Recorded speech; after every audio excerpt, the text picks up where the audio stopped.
Hello, everyone. Thanks for joining us. I'm Renato Rallo. I'm here on behalf of Carmelite NGO, which I would like to thank together with IYCS. And thanks for allowing me to moderate this panel with these distinguished guests. I will be very brief with my introduction of the event. I would like to speak just about two main points, one concerning the COP and one concerning the Catholic Church.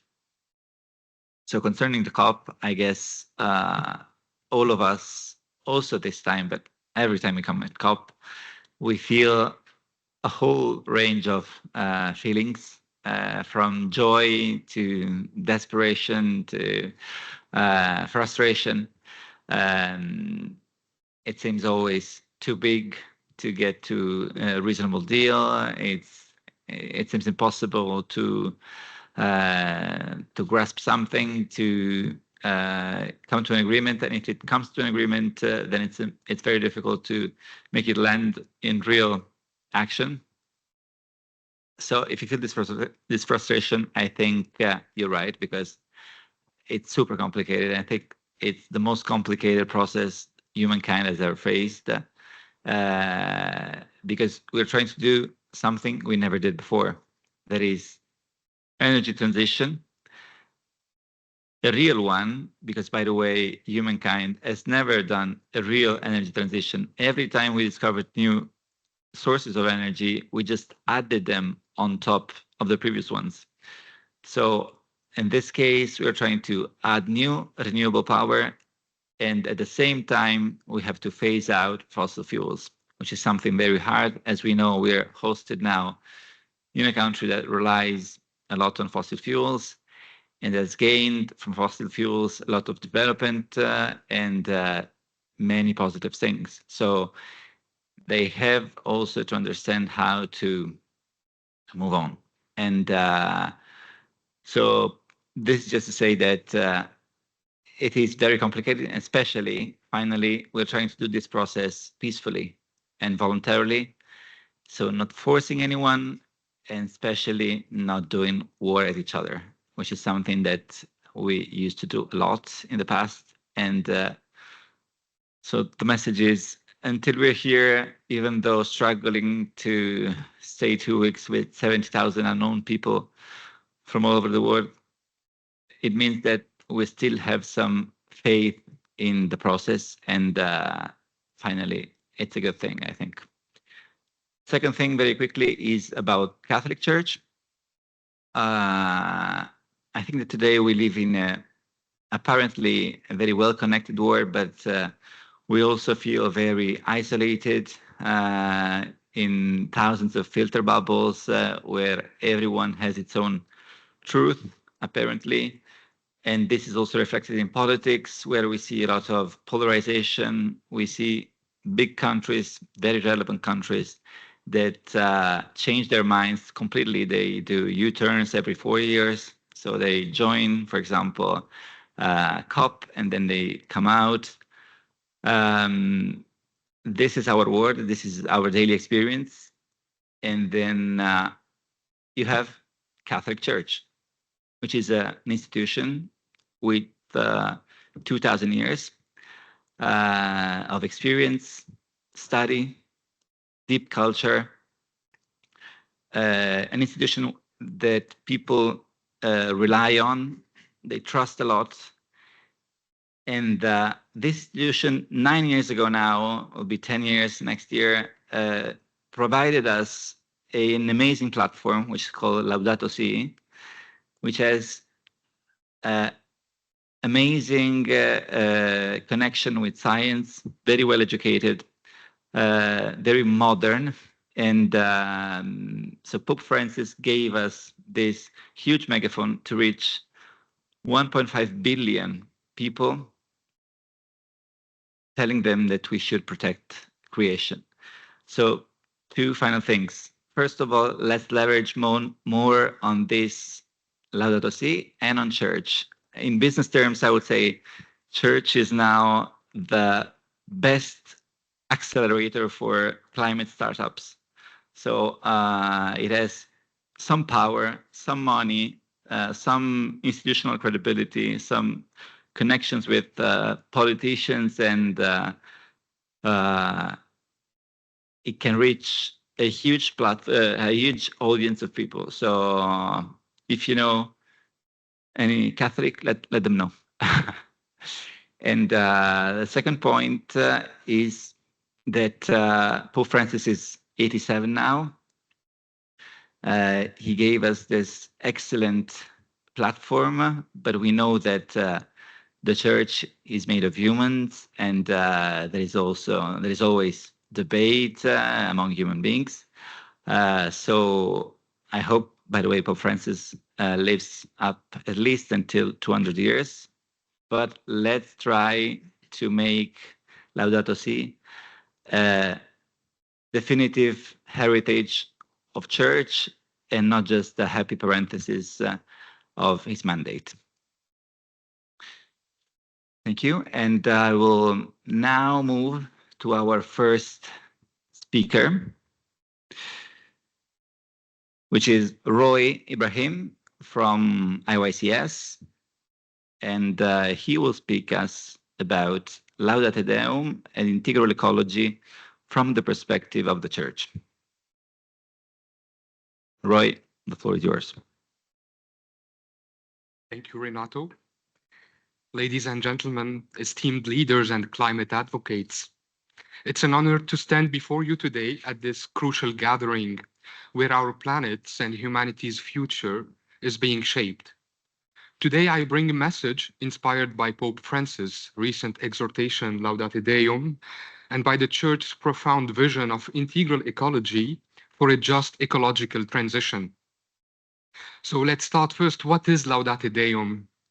So it's a papal exhortation released by Pope Francis on October 4th, 2023, coinciding with the feast of St. Francis of Assisi. It follows his 2015 encyclical Laudato Si, which addressed environmental concerns and the need for integral ecology.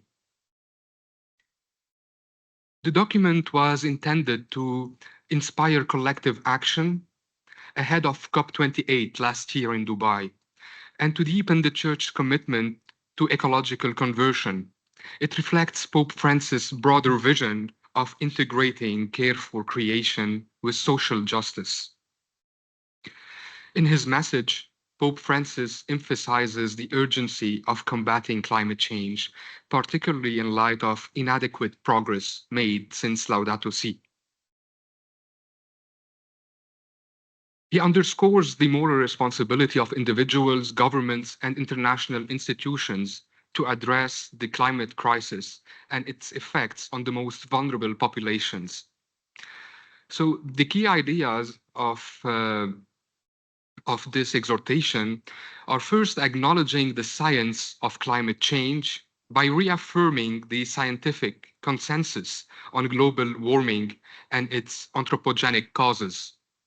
Second, the critique of environmental inaction by global leaders and institutions for their slow response and insufficient measures to mitigate climate change. Third is the call for global solidarity. The document highlights the interconnectedness of humanity and nature, urging wealthier nations to support poorer ones in adapting to climate challenges. And last, Pope Francis praises young people for their leadership in environmental advocacy and calls for greater intergenerational dialogue. So in Laudato Deum, Pope Francis reminds us that time is running out, actually. The climate crisis is no longer a distant threat, but an urgent reality. Rising temperatures, extreme weather, environmental degradation harm the planet, deepening social inequalities and displacing communities and disproportionately affecting the poorest among us.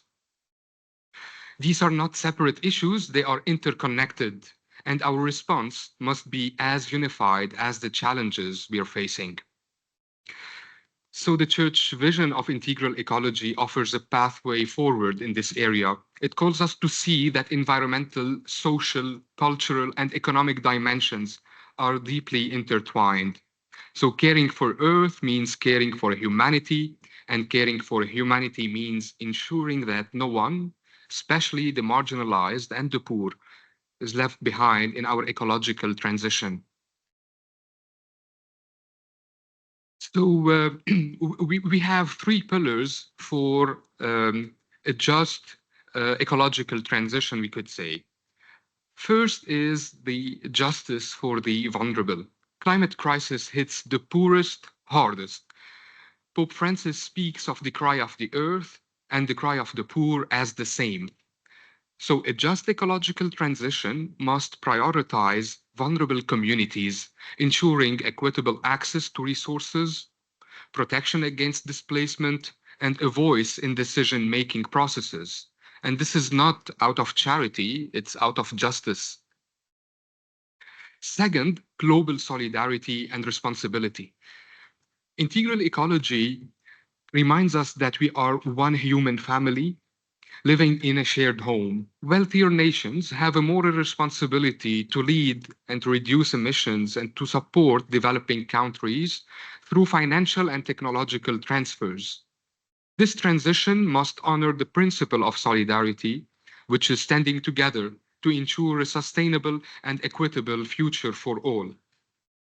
Third, cultural and spiritual renewal. And here also I could say that we in IYCS are working a lot on that, especially through climate education, not to fulfill any agenda on climate, but actually to start this personal conversion and this spiritual conversion when we are aware of this dimension and about the interconnectedness of all being.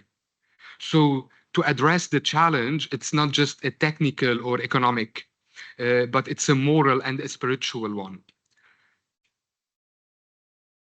A call to action, what are we called to do? As leaders gathered at COP29, we have the power to drive this change. The vision of integral ecology and the urgency of Laudato Deum challenge us to rethink our priorities, to see beyond short-term gains and act for the common good. This means making bold decisions and commitments, innovating green technologies to phase out fossil fuels, protecting biodiversity, and enacting policies that ensure no community is left behind. But policies are not enough. We need a profound shift, a renewed sense of responsibility for each other and for our planet. As Pope Francis said, everything is connected. Our shared home demands that we work together across borders and differences to build a just, sustainable, and hopeful future. So let us leave COP29 not just with agreements, let's hope to reach some of the agreements, but with a renewed determination to listen to the earth and poor's cries. Let us lead with courage and compassion, knowing that this is not only a political or economic imperative, but a moral one. So finally, we can ensure that together, we can ensure that ecological transition is not just a technological endeavor, but a profound act of justice and care for all the creation. Thank you.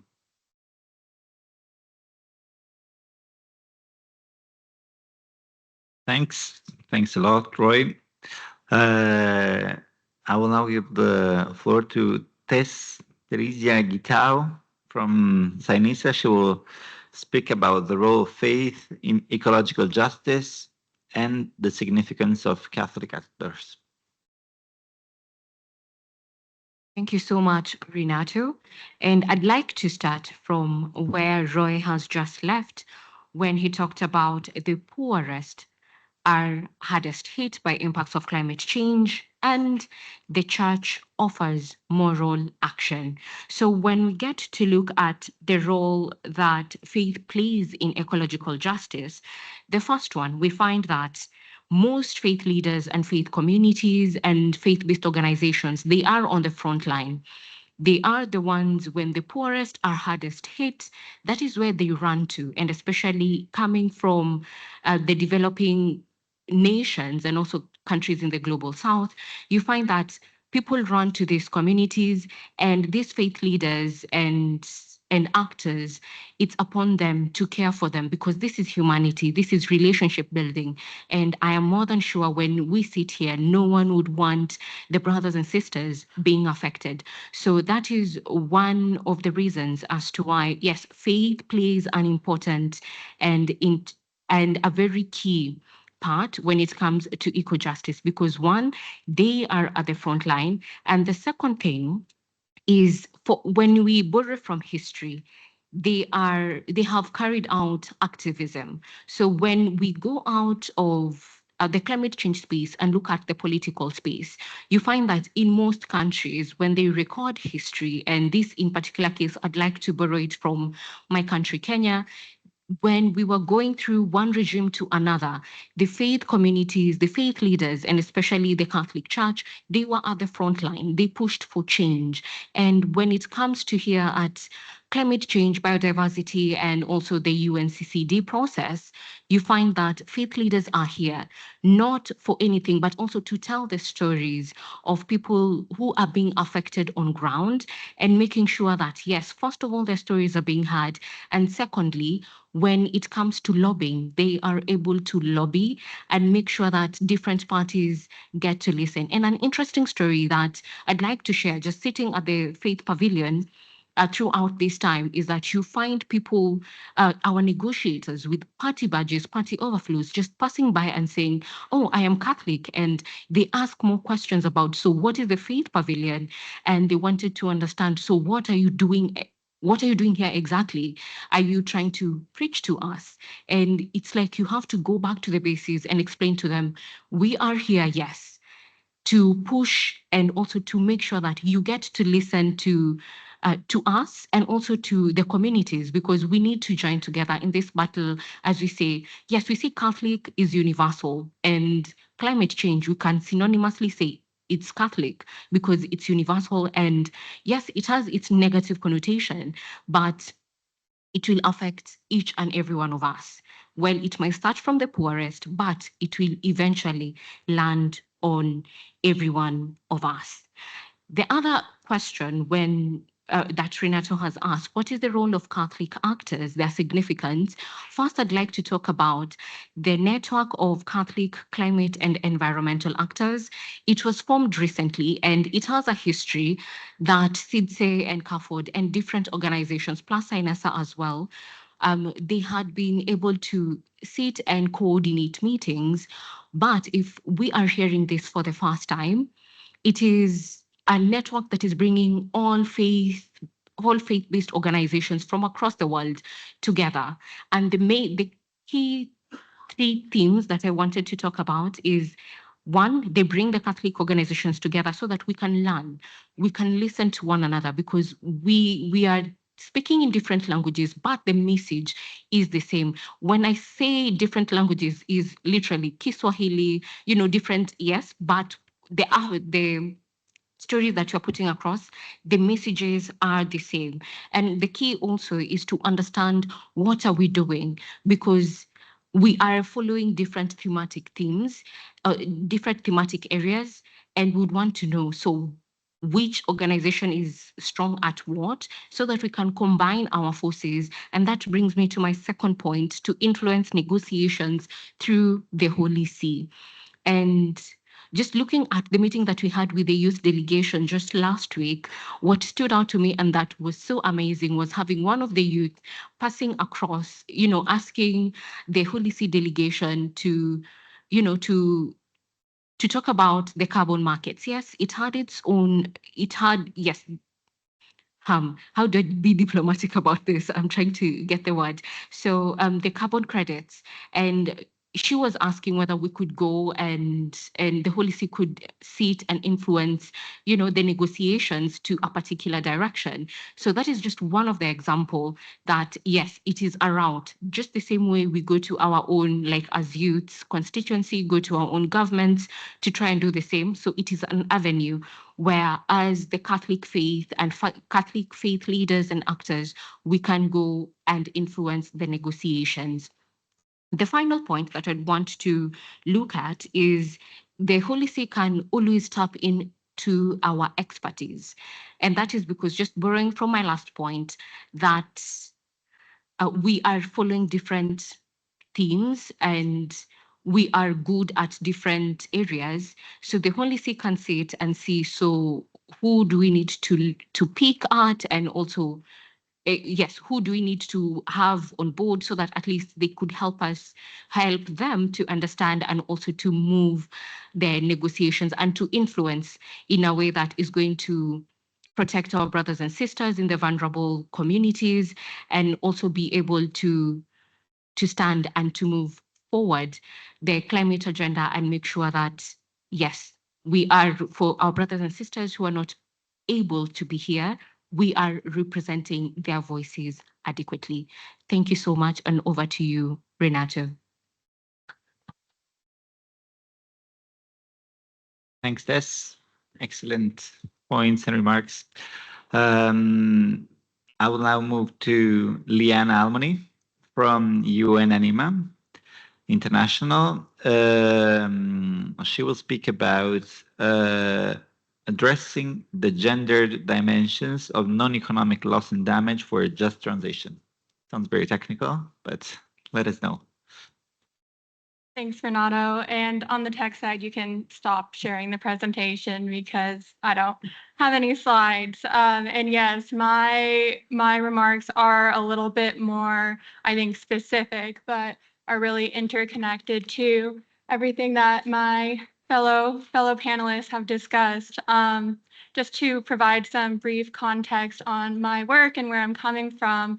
My name is Liana Almony, and I'm the Deputy Director with UNANIMA International, which is an NGO based in New York that's made up of a global coalition of 25 communities of women religious. We have 25,000 members around the world, and it's really meant to uplift the experiences and realities of our grassroots network at the UN to inform more effective and sustainable policymaking that really supports those who are furthest left behind, which are women and girls. So my panelists have already given an introduction to the concept of integral ecology and just transitions, and have emphasized the relationship between ecological and social issues and the importance of advocating for a holistic vision of sustainability. And this approach to climate action through the lens of integral ecology is valuable and actually necessary to ensure a just transition because of the inherent attention it pays to non-economic loss and damage and how different injustices are interrelated.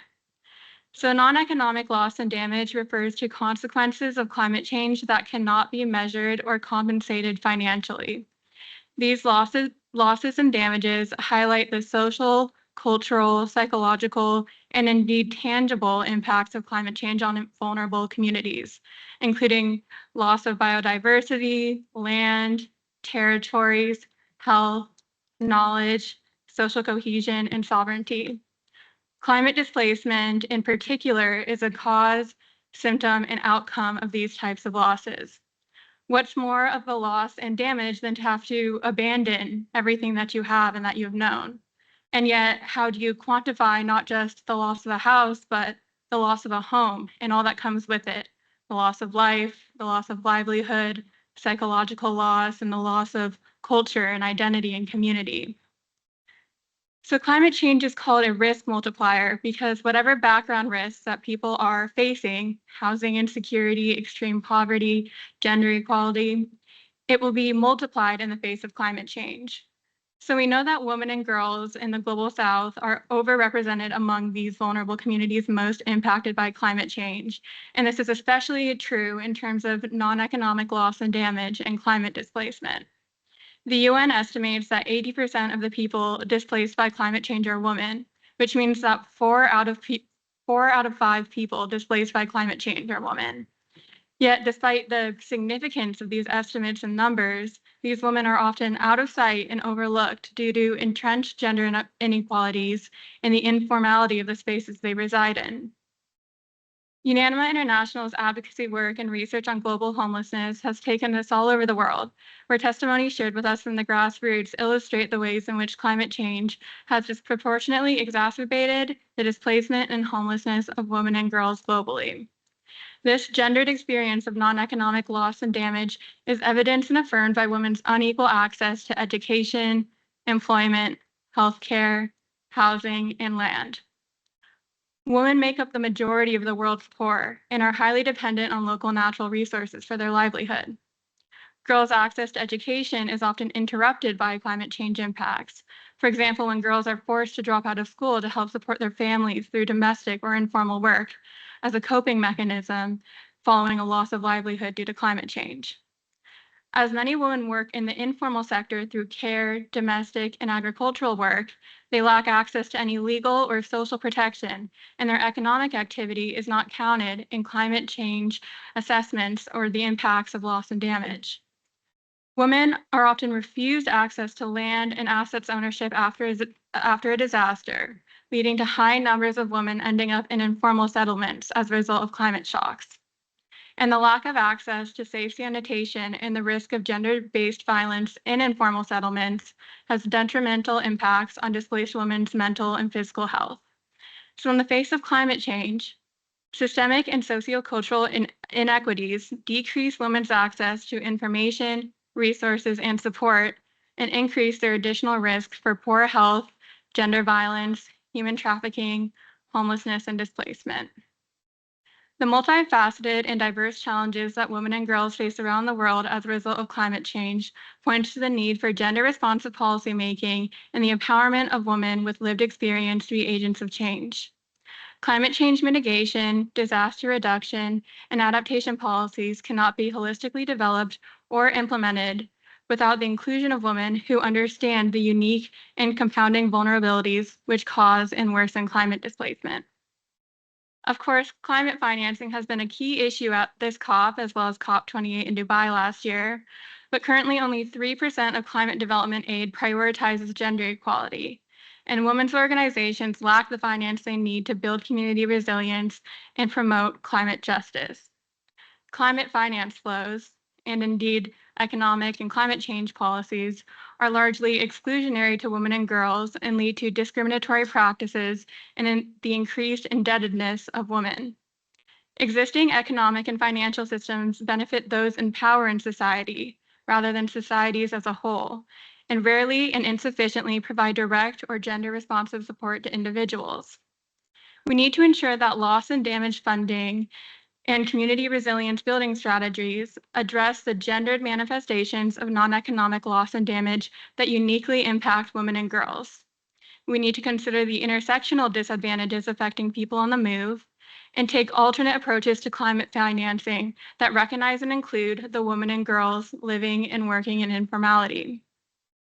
Financing adaptive and gender-responsive social protection systems is a key way to address non-economic loss and damage.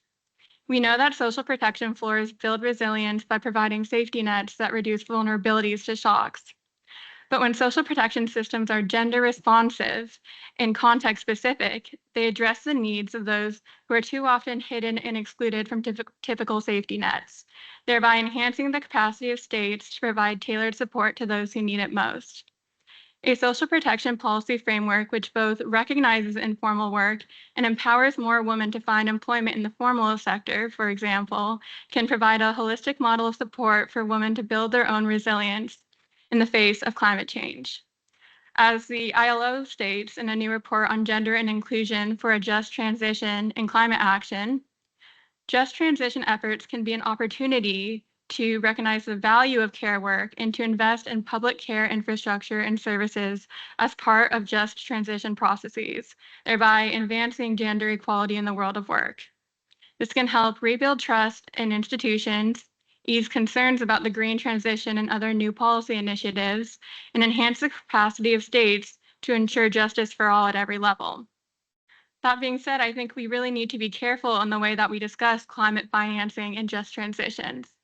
I've noticed that the rhetoric around loss and damage and just transitions at this COP and COPs in the past often reduce people, and women in particular, to their ability to generate capital and contribute to the formal economy. The fulfillment of basic human rights should not be contingent on an individual's ability to contribute to an economic system that is historically and inherently rigged against them and continues to leave them behind. Importantly, we also need to consider trauma as a gendered manifestation and outcome of non-economic loss and damage. We need to acknowledge the trauma experienced by women who have lost homes and livelihoods to climate change, and the trauma that is exacerbated by the conditions they live in when they are displaced. The provision of housing, coupled with mental and physical health care for women experiencing climate displacement, can break cycles of harm and justice. Just transition frameworks must integrate trauma-informed approaches which prioritize safety, health, collaboration, and empowerment, as only then can we foster meaningful change for a resilient future. Ultimately, adaptation to the consequences of climate change requires strengthening the resilience of women and girls in the human mobility context. Human mobility itself becomes an adaptation strategy when we recognize the tremendous benefits that come when people migrate, and when we create systems where displaced women are empowered to reach their potential, actively participate in their new communities, and be a part of the climate solution. This is why policymakers must work with frontline communities, those who understand the specific realities of women displaced by climate change because they've lived it, so we can meet people where they are and provide informed financing and support that align with the principles of integral ecology and just transitions. Women and girls are the creators of their own resilience. They just need the space and support to do so. Thank you.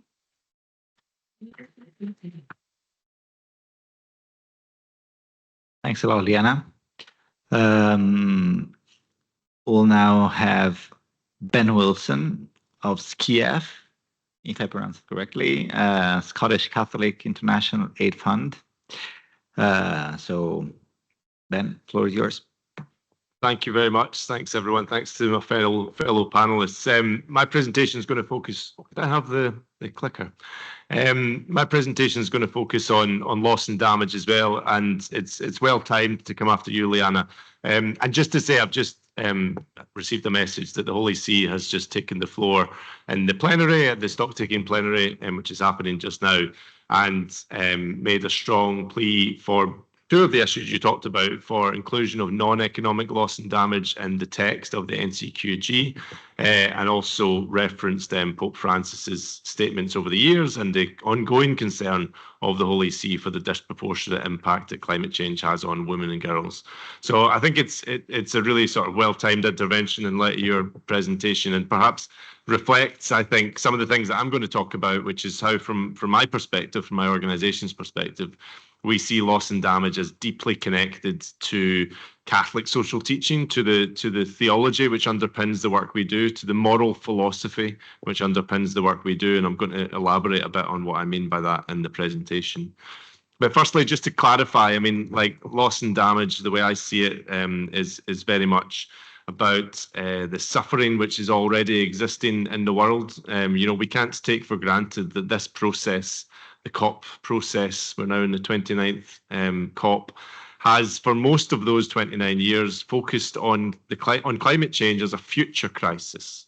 That we should come together, all governments of the world, and have meetings at the COP and discuss what we can do to mitigate climate change through reducing our emissions. Eventually, over the years, they acknowledged that we'd also need to talk about adaptation, because there's certain impacts of climate change which are definitely going to happen. But then in more recent years, the push for loss and damage has been about saying that because there wasn't enough mitigation, there wasn't enough adaptation, we're now in the era of loss and damage. That means we're now in the era where people are suffering from climate impacts, and therefore it's appropriate that this process has something to say about that and has some means of responding to that. The picture you can see there was taken in Malawi when I went to visit recently. We as SCIAF campaigned for a number of years for the Scottish Government to make a financial commitment to loss and damage, which they did at COP26 in Glasgow. They became the first Global North government to explicitly pledge funding for loss and damage there. And I had the privilege of going out to Malawi in 2023 to visit some of those projects, and we'd been supporting communities who had been affected by extreme weather in the south of the country. Southern Malawi has been hit by increasing intensity and frequency of cyclones in recent years. The particular community we met had been affected in 2015 by extreme weather then. They'd then been rehomed to another village. They were then hit again in 2019 by Cyclone Idai and Cyclone Kenneth. In 2021, I think, by Storm Anna and Gombe. And then again, they were affected in 2022. So that's what we're saying, is that the increasing frequency and intensity of extreme weather is really beyond people's ability to adapt, and therefore it's loss and damage. The people here were supported through this funding to recover, to rebuild their homes with cash, with food, and provision of services, and the rebuilding of health centres and schools. But also we felt it was important, and it is really important when you're doing loss and damage work, that you also help people to withstand future crises, and that's people you'll see there walking along a flood defence mound. But taking us back towards the sort of overall theme of this side event, which is faith and climate, I would say that from our perspective, Catholic social teaching is really the underpinning philosophy behind SCIAF's work. And Catholic social teaching to us is basically a series of principles that come through a body of thought and knowledge, which has really been built up over centuries. I mean, Catholic social teaching is said to have its roots not in Christ, but in the Old Testament. The Old Testament in the Bible, for anyone who's tried to read it, you'll know that it can be an impenetrable collection of books. It's not just a collection of books, it's a collection of oral histories, of tradition, of myths, of poetry. But for some people, for some theologians, the only common theme in the Old Testament, the thing that keeps it together as a document, are these principles of justice, righteousness, and of God's desire for us to build a better world. So these principles of Catholic social teaching of care for our common home, solidarity, dignity, the inherent dignity of the human person, of the common good, the preferential option for the poor, subsidiarity and participation, amongst other articulations, basically have their roots in the Old Testament, but were then strengthened by Christ and then expanded through tradition, plus experience, reasons, science, and the revelation of God in everyday life. So, for example, that one you can see in the top left, the care for our common home, this was the particular one that Pope Francis was really elaborating on and giving greater meaning to in his articulations in Laudato Si and then in Laudato Deum. Now, what does this have to do with the issue of loss and damage? Well, we reflected as SCIAF, we published this paper in 2022 alongside some Jesuit theologians from Africa, which looked at the emerging debate on loss and damage within this space, applied the principles, which I shared in the previous slide, and made some conclusions about what it therefore means for loss and damage. And we reflected that ultimately acting on loss and damage is in the long-term interests of the world. It was about, achieving success on loss and damage. It was about countries putting aside their national interests being, from the Global North point of view, that they do not want to give compensation to the Global South, but ultimately this was going to be in the common interests of making progress on the Convention and on the Paris Agreement. Giving money to loss and damage was also an act of solidarity. You can say loss and damage is the preferential option for the poor. Preferential option for the poor, this concept is a number of ways to interpret it, but really if you say that it's a position of privilege to only be concerned about mitigation in this process, because the people who are only concerned about mitigation are people who are not experiencing climate change yet, and we know that the poorest people in the world are. So if mitigation is privilege, then you can say that the preferential option for the poor, whose concerned mitigation is absolutely a priority too, but they need the support now to help them recover and endure the storms of climate change.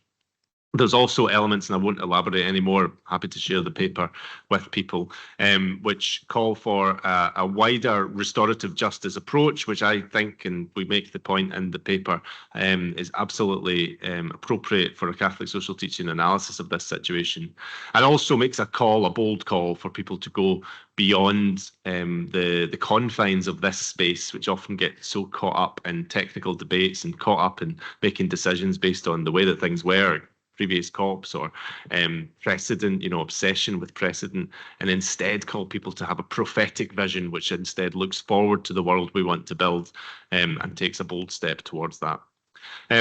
conscious I'm taking up quite a lot of time here, but just to flag a more recent publication that we've produced, which I've got a couple of copies of, has taken us a little bit further and is now looking, now that we have the Loss and Damage Fund, we are looking at how you can apply the model of integral human development to that fund.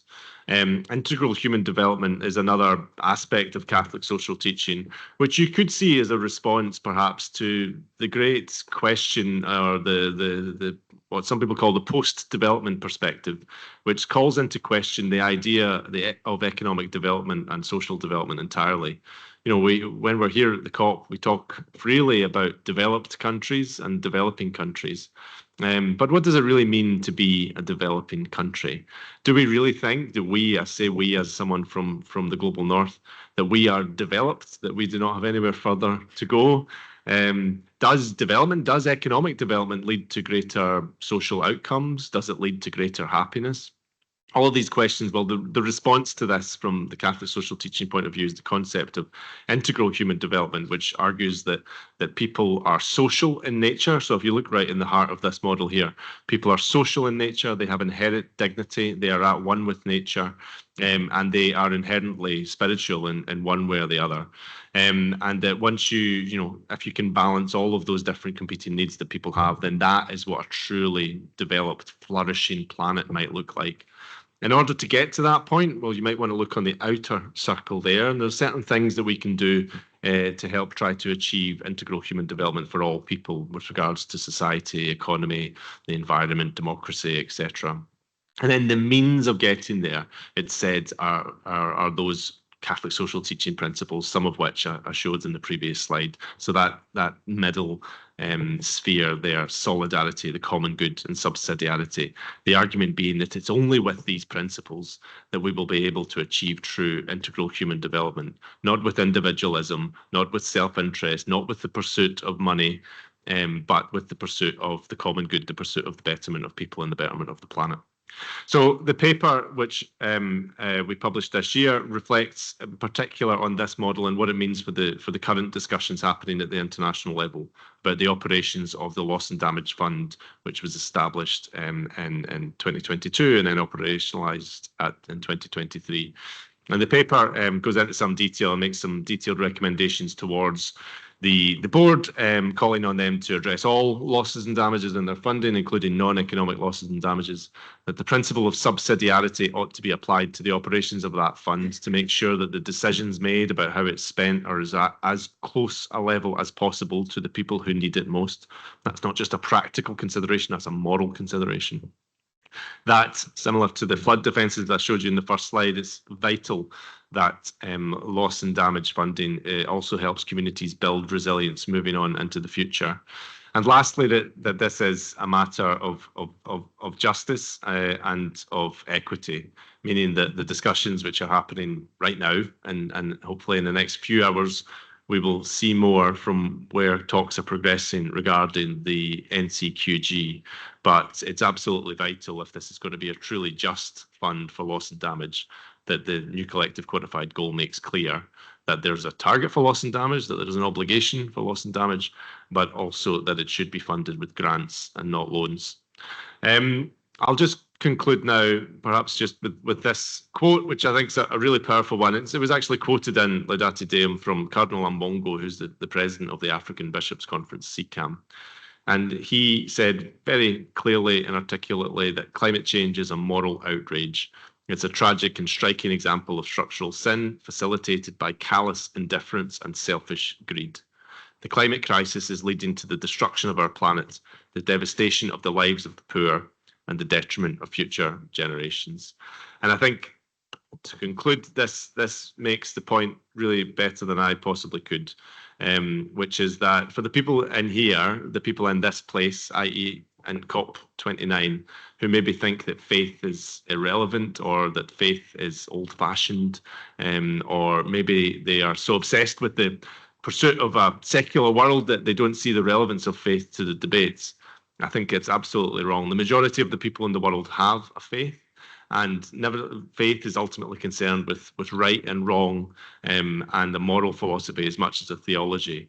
It's questions of right and wrong which drive politics, and it's only through politics that we're going to achieve the change that we need to achieve here today. So I think it's vital that we have that full understanding about the philosophies which move the world. And I think that some of those philosophies expressed by Pope Francis, Cardinal Mbongo, and others in the Catholic Church are incredibly powerful, and hopefully they can help inspire change as we move forward. And I'll finish there. Thank you.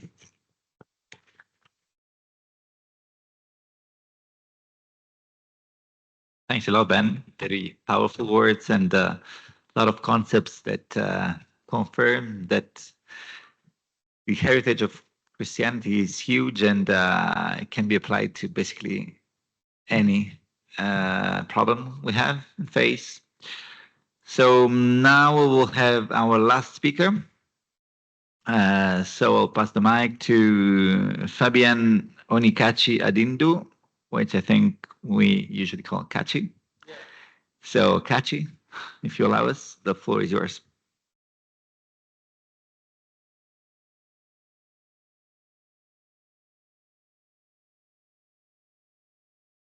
Thank you very much. I am going to approach this discussion from the way VIVAT International does its advocacy.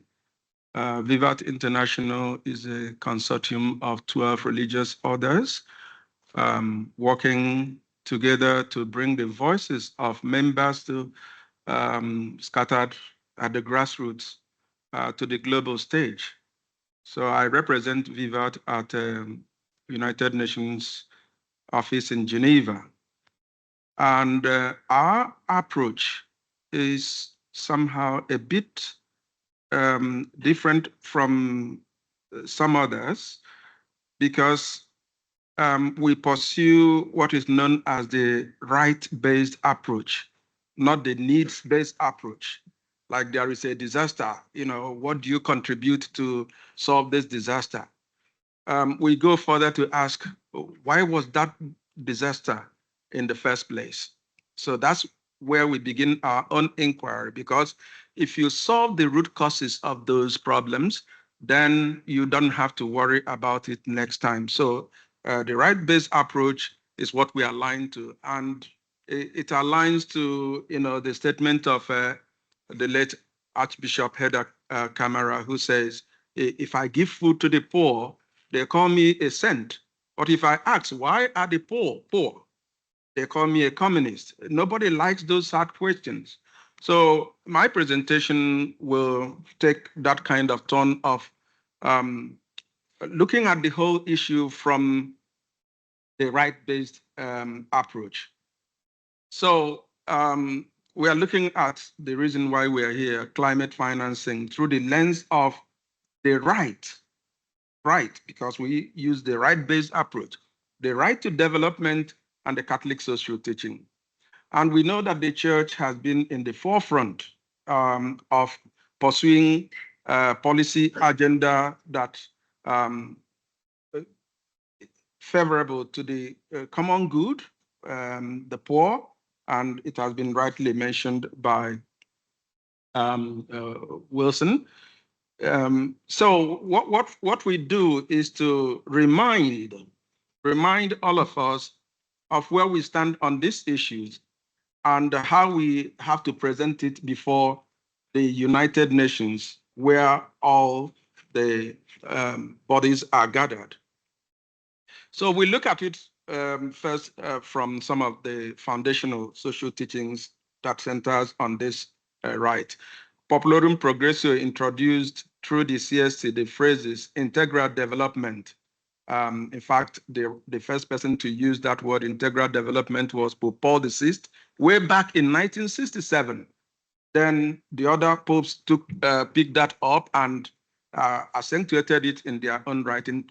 And again, Populorum Progressio, leaving no one behind, it was Populorum Progressio that introduced it to the global stage. Now it is the mantra. The SDG is all talking about leave no one behind. Remember, it was the church that first, put it out there. And it says that authentic development is holistic. I think that was mentioned in the last presentation. No one should be left out. That is number 14 of that. And in order to ensure that no one is left out, it advocates for solidarity.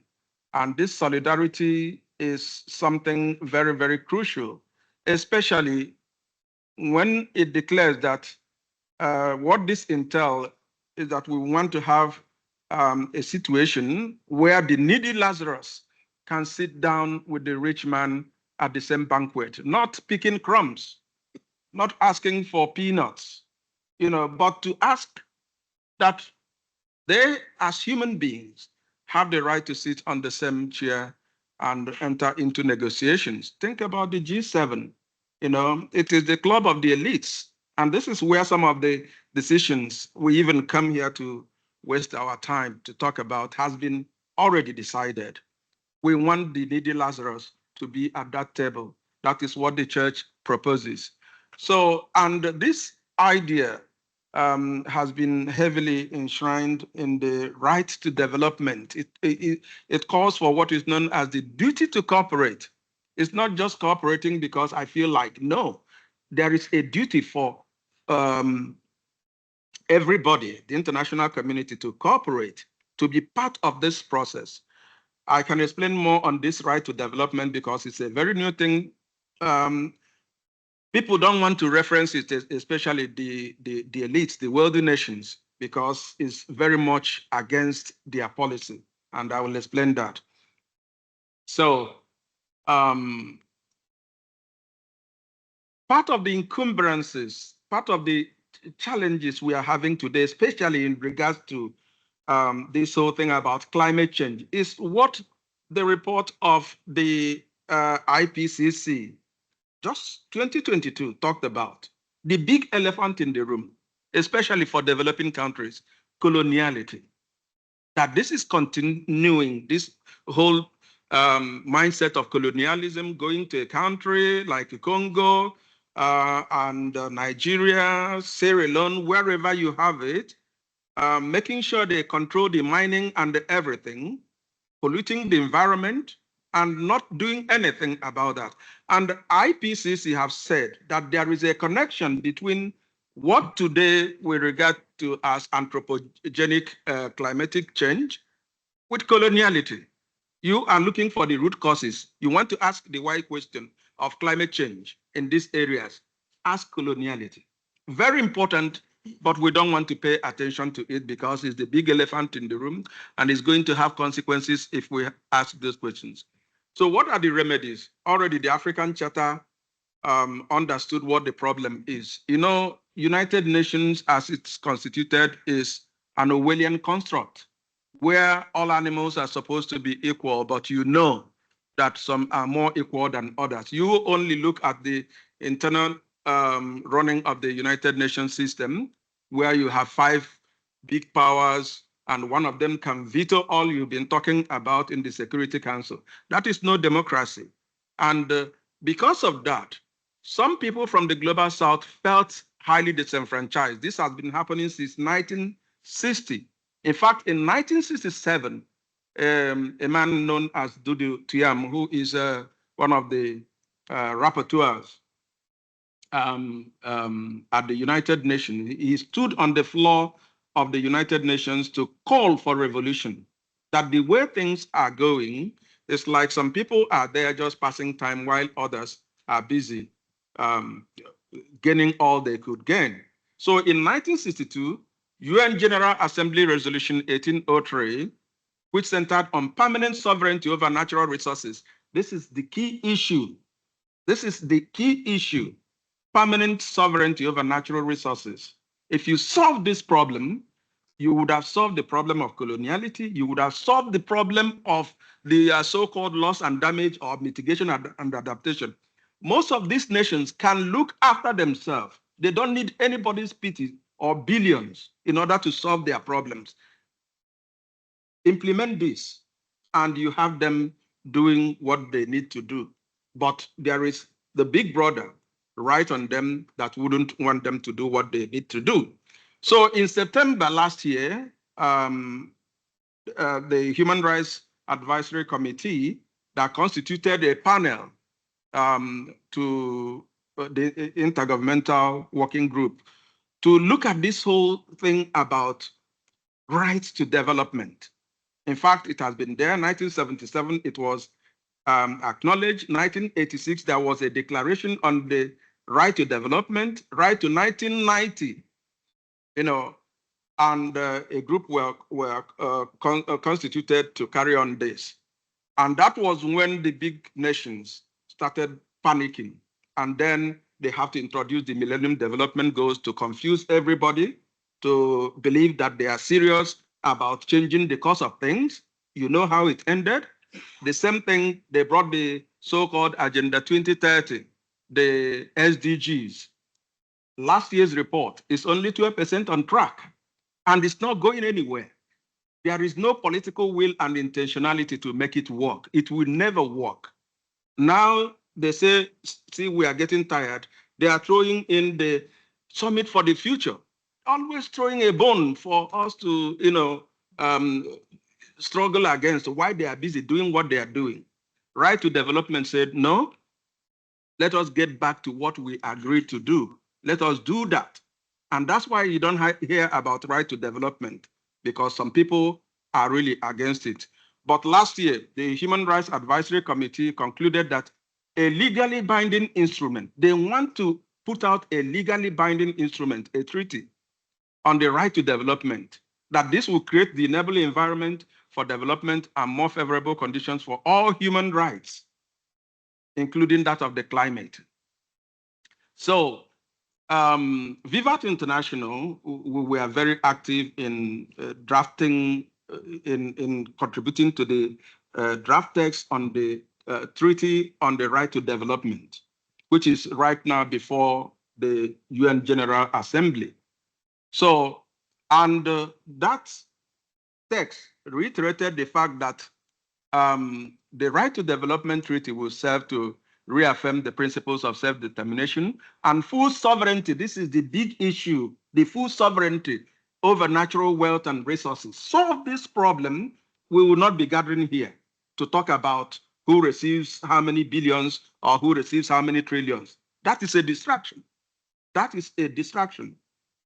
And the Vatican has been making a lot of statements on this. I don't know why it's not appearing on the big documents of the Vatican. I was there last year when presentation. In fact, they have been making presentations on this, but I wonder why it's not being accentuated the way it should. So, right to development is the key to climate justice. Right to development is the key to climate justice, and it is there on the UN instruments.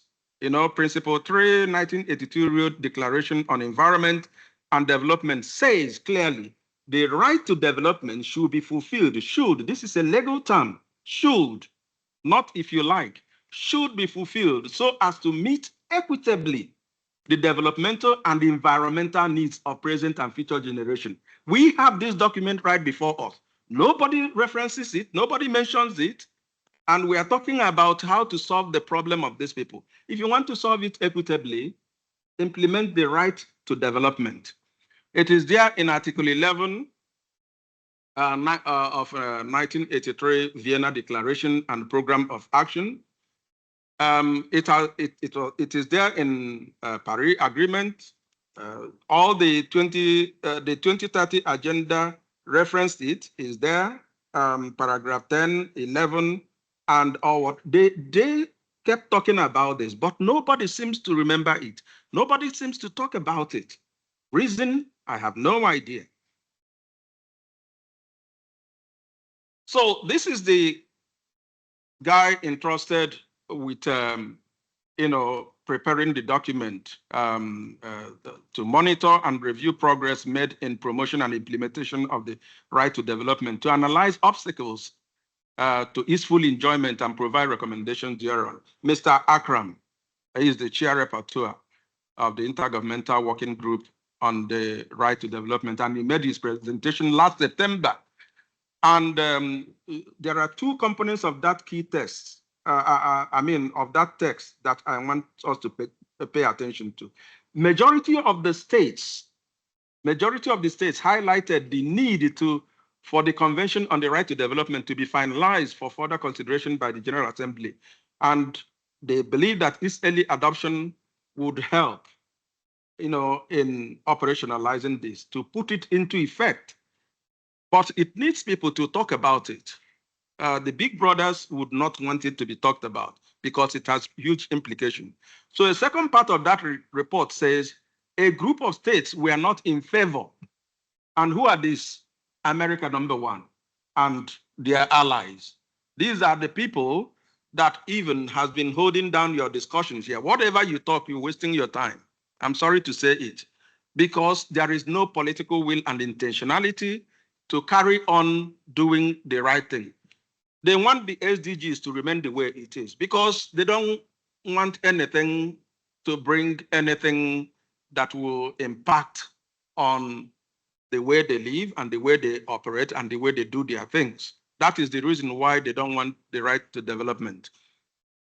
So what is our position of VIVAT International? We are standing on the firm ground of right to development to affirm the position of Caritas in Veritate.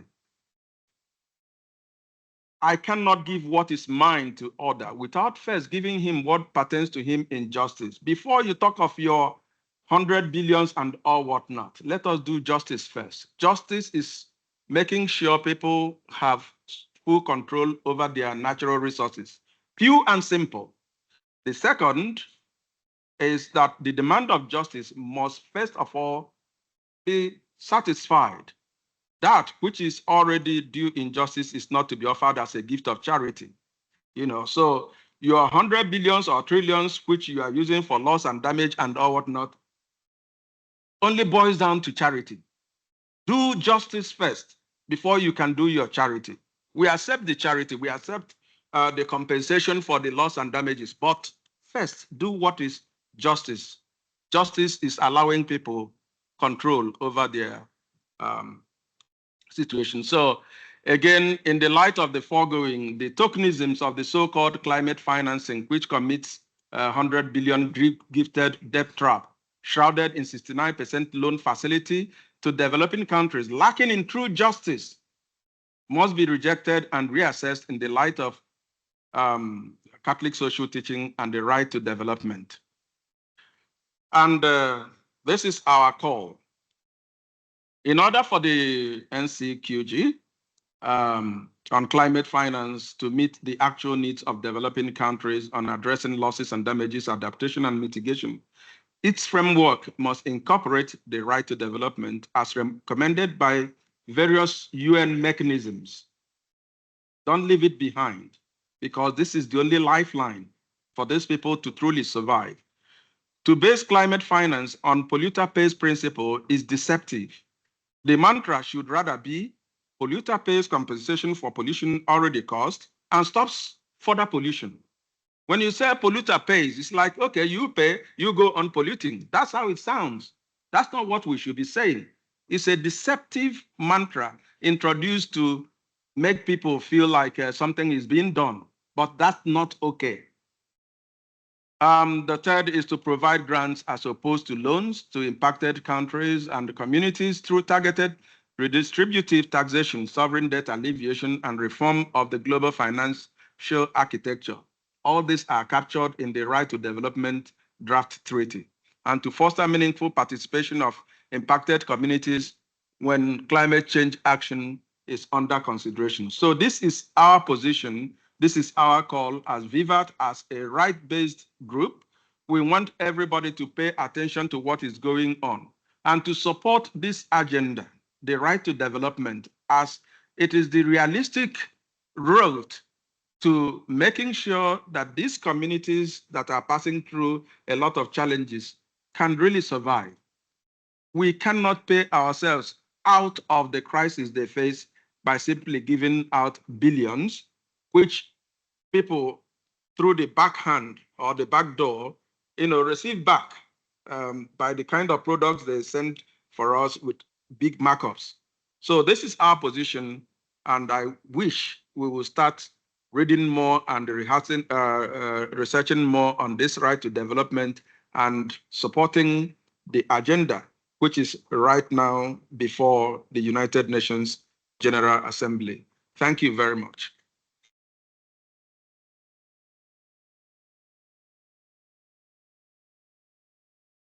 Thank you, Kachi.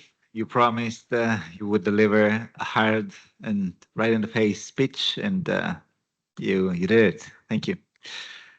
So I think we have some more time if the audience has any question or the speakers want to add anything, maybe commenting on other speeches. Feel free. Otherwise, we can also go take a beer. Anyone from the public? Audience? Nope. No, I mean, obviously we're a small group, so maybe we can finish and we can just have an informal conversation afterwards. I'm happy to do that. Excellent. All right, then the official one gets closed here. Thanks a lot for joining us, and let's hope for a final something good happen in the next hours. Thanks a lot.